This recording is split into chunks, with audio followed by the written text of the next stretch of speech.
patio drainage problems causing water pooling can totally mess up your outdoor vibe and wreck your patio surface. Okay, so first off, you want to check if your patio slopes away from your house. If it's flat or dips toward your home, water just sits there, which is a big no-no. Regrading your patio surface so it gently slopes away will help water run off naturally instead of pooling. Next, think about putting in drainage channels along the edges, especially where water tends to gather the most. These channels catch the water and guide it away, keeping your patio dry and chill. French drains are another cool option. They're basically trenches filled with gravel and a pipe that redirects water underground.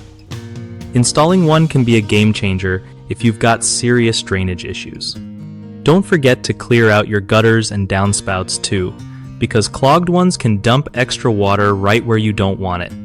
Also, avoid compacting the soil too much when you build or fix your patio, because that makes it harder for water to soak in. One of the biggest mistakes with patio drainage problems causing water pooling is ignoring the slope of the patio. If the surface doesn't have at least a 1% slope away from structures, water won't drain properly. Fixing this means regrading so everything gently angles away from your house. Another common issue is not installing adequate drainage channels or French drains, which leads to water just sitting on top.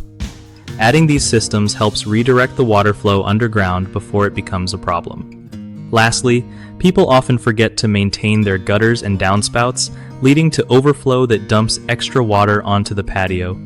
Keeping these clean and directing downspouts away from the patio can save you a lot of headaches.